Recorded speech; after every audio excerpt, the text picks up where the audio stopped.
I never expected to find myself standing in front of a dilapidated barn at the age of 27, clutching a rusty key and questioning every life choice that had led me to this moment.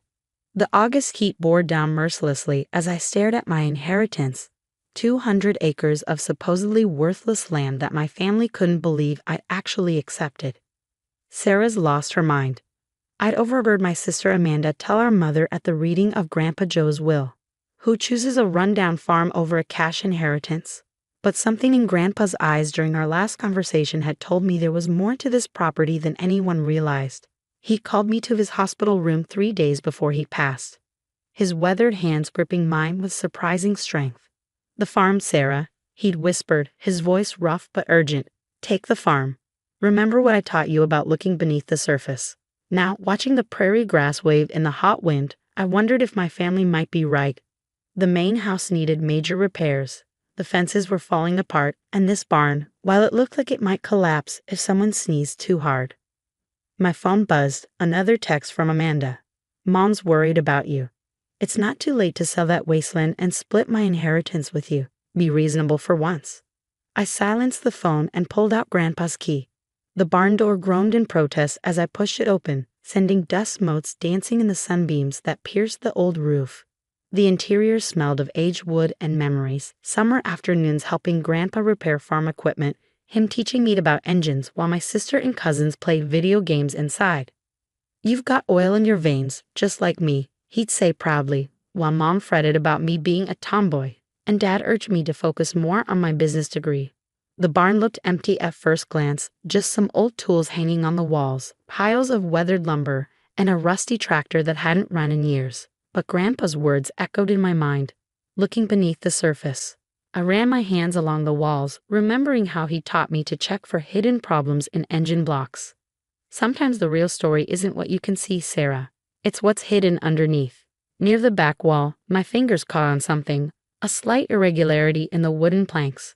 Pressing harder, I felt it give slightly. There was a click and a section of the flooring shifted. My heart pounding, I pulled up the loose boards. Underneath was a metal hatch with a combination lock. The numbers were worn, but I recognized the style, the same type Grandpa used on his workshop, where he kept his prized tools. I closed my eyes thinking, what would he have used? Not his birthday, too obvious. Not mine, he wouldn't risk my sister or cousins guessing it. Then I remembered. The year he bought this farm, 1962. He told me the story countless times about how everyone said he was crazy to buy this worthless piece of land. The lock clicked open. The hatch was heavy, but years of helping Grandpa with farm work had made me stronger than my family gave me credit for. As it swung up, I found myself staring down into darkness. My phone's flashlight revealed a steep set of stairs leading underground. This wasn't just a cellar. The walls were lined with concrete, and thick electrical cables snaked along the ceiling. At the bottom of the stairs, I found a metal door with another keypad. This time, I didn't hesitate. 1962 again. The room beyond took my breath away. Banks of old computers lined the walls, their screens dark but still connected. Blueprints and technical drawings covered a massive workbench. And there, in the center of it all, stood something straight out of science fiction. A large cylindrical device bristling with gauges and dials. "Oh, Grandpa," I whispered. "What were you working on down here?" A leather-bound journal sat on the workbench. Opening it, I recognized Grandpa's precise handwriting. Project Aurora, Sustainable Energy Initiative Lead Engineer. Joseph Carter. Date: March 15, 1962. After years of research, I believe I finally discovered the key to clean, unlimited energy. The geological formation beneath this farm is unique, a perfect combination of mineral deposits that, when properly stimulated, could generate electromagnetic fields powerful enough to revolutionize how we harness energy. The government showed interest initially, but they wanted to weaponize it. I couldn't let that happen. So I bought this land, built this facility, and continued my work in secret. My granddaughter Sarah is the only one who might understand. She has the same spark, the same ability to see beyond the obvious. My hands shook as I turned the pages. Detailed calculations, experimental data, and intricate diagrams filled the journal. This wasn't the ramblings of an old farmer. This was breakthrough science, decades ahead of its time. A sealed envelope fell from between the pages. My name was written on it in Grandpa's hand. Dear Sarah, if you're reading this, you found my life's work. The others think I'm just a simple farmer who got lucky buying cheap land. Let them think that. You always understood there was more. You asked the right questions, saw the potential others missed. What lies beneath this farm could change the world, but only if used wisely. The mineral deposits create a natural electromagnetic generator. I built this facility to harness it. The technology works, but I could never perfect it alone. All my research is here, along with the patents I never filed. The computer drives contain decades of data. Trust your instincts just like you did when you chose this worthless farm over cash. Don't tell the family yet. Some things need to grow in shadow before they can survive in light. Love, Grandpa Joe. I sank into his old work chair, mind racing. This wasn't just an inheritance, it was a responsibility. A legacy. While everyone else saw worthless land, Grandpa had seen the future, and he trusted me to carry it forward. My phone buzzed again. This time it was my father. Sarah, this stubborn streak has gone on long enough. No one's going to buy that farm except maybe for the mineral rights. Stop playing farmer and come back to the real world. Mineral rights. If he only knew. I looked around the hidden lab, at years of brilliant work just waiting to be continued. Then I pulled out my laptop and opened a new document. First step, catalog everything. Second, understand the research. Third, figure out how to turn this hidden breakthrough into something that could help people. But the real work would be keeping it secret until I was ready. Because what my family didn't know, what no one knew, was that this worthless farm was about to change everything. And the sister they dismissed as impractical was the key to it all. For the next 6 months, I lived 2 lives. By day, I was the stubborn daughter who foolishly clung to a worthless farm. By night, I delved into Grandpa's research, teaching myself advanced physics and electrical engineering through online courses while decoding his brilliant work. The underground lab became my second home. I upgraded the old computers, carefully transferred decades of data to modern systems, and spent countless hours studying the strange device in the center of the room. Grandpa's notes revealed it was a prototype electromagnetic field generator, designed to tap into the unique mineral formation beneath the farm. My sister Amanda dropped by unannounced one afternoon, probably sent by our parents to check on me. She found me in overalls, covered in dirt from repairing the barn's roof. "Oh, Sarah," she sighed, designer purse dangling from her arm. "This is getting ridiculous. You're living like a hermit out here. Did you even know Morgan Stanley offered me a promotion? I'm moving to their London office next month." I nodded absently, my mind on the breakthrough I'd had last night. Grandpa's electromagnetic field calculations needed just one adjustment to achieve stable energy output. "That's great, Amanda. Really great. Are you even listening? Look at yourself." She gestured at my work clothes. "You have an MBA from Cornell, and you're playing farmer. Mom's right, you're having some kind of quarter-life crisis." If she only knew I'd spent the previous night running complex simulations on quantum electromagnetic fields. "I'm fine, Amanda.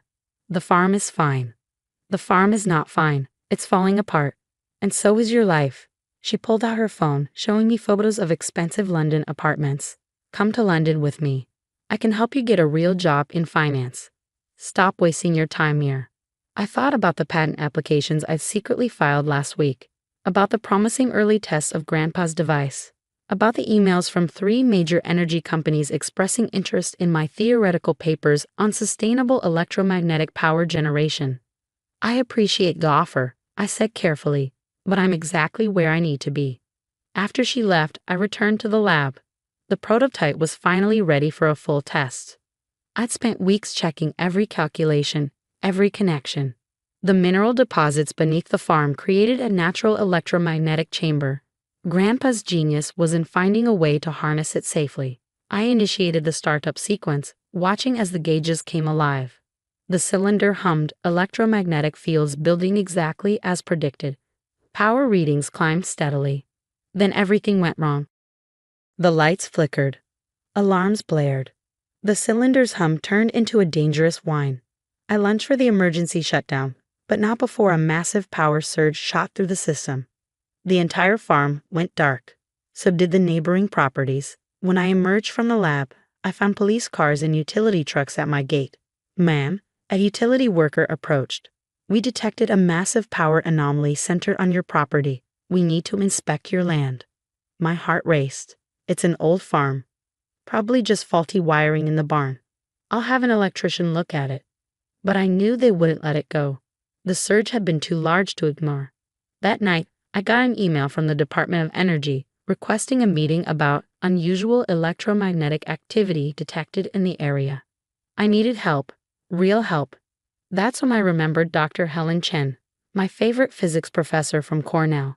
She'd always said I had a gift for theoretical energy systems. More importantly, she had government clearance and a reputation for integrity. I sent her Grandpa's journal and key research data. 3 days later, she arrived at the farm. My God, she whispered, examining the prototype. Your grandfather was decades ahead of his time. This could revolutionize clean energy production. But, she turned to me, you know they'll try to take it from you once this goes public. I nodded. That's why I need your help, not just with the science, but with protecting it. The next few months were a blur of activity. Dr. Chen helped me perfect the system while also connecting me with trusted patent lawyers and ethical investors. We worked in secret, knowing we'd only get one chance to announce this right. Then came the day that changed everything. My family had gathered at my parents' house for Amanda's going-away party before her London move. I sat quietly as they discussed her brilliant career prospects, occasionally casting pitying glances my way. At least the farm's good for something, my father said, sipping his wine. The power company called me again about buying the mineral rights. Might be time to cut your losses, Sarah.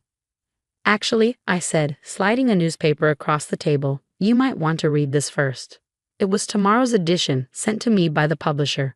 The headline read, Revolutionary Clean Energy Breakthrough Discovered in Rural America, Carter Electromagnetic Technologies, valued at $3.2 billion after first demonstration. The article detailed how my company, named for Grandpa, had successfully created and patented a groundbreaking sustainable energy system. The Department of Energy had already signed a preliminary contract. Major tech companies were fighting for licensing rights. The room fell silent. Amanda's wine glass stopped halfway to her lips. My father's hands shook as he read the article. That power surged 3 months ago, I said quietly. That wasn't faulty wiring. That was our first successful test of Grandpa's electromagnetic field generator. The mineral deposits under that worthless farm, they're essential to the technology. That's why he bought the land in the first place. My mother found her voice first. But, you've been living like a farmer, working in that old barn. The barn was a cover. The real work was happening underground, in Grandpa's secret lab. He left me everything, his research, his prototypes, his dreams of clean energy. All these months, I wasn't failing or having a crisis. I was finishing what he started. Dr. Chen chose that moment to walk in. Sarah, the Chinese delegation has arrived. They're very interested in licensing the technology for their renewable energy initiative. The next hour was surreal. My family watched in shock as I conducted a video conference with international energy executives, discussing technical specifications and licensing terms with confidence. Why didn't you tell us? Amanda asked later, her London plans suddenly seeming small in comparison. I thought about all the times they dismissed my choices, belittled my faith in Grandpa's farm.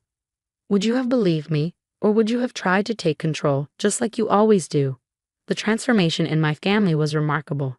My father, who'd spent months trying to convince me to sell the farm, now proudly told everyone about his daughter, the energy innovator. My mother finally stopped sending me job listings for real careers. A year later, Carter Electromagnetic Technologies had facilities on 3 continents. The prototype in Grandpa's lab had evolved into a full-scale power generation system. The worthless farm became a high-tech research campus, though I preserved the old barn exactly as it was, secret lab and all. I keep Grandpa's journal in my office, a reminder that sometimes the greatest opportunities look like worthless land to others. Sometimes success means believing in something no one else can see. Last week, I gave a graduation speech at Cornell's engineering school. Students asked me the secret to success. I told them about a farmer who saw the future in a patch of land everyone else dismissed. About having the courage to look beneath the surface. About knowing that true value isn't always visible to others. The farm is still my home. Every morning, I watch the sun rise over the fields where Grandpa once taught me to see beyond the obvious. The barn still stands, its secret lab now a private museum to one man's brilliant vision and another's faith. My family finally understands what Grandpa knew all along, that sometimes the greatest legacy isn't what you can see, but what you believe in enough to protect and nurture until it changes the world. As for that worthless inheritance, last month Forbes valued Carter Electromagnetic Technologies at $8.7 billion. But sitting in Grandpa's old workshop, surrounded by his notes and drawings, I knew the real value was never about money.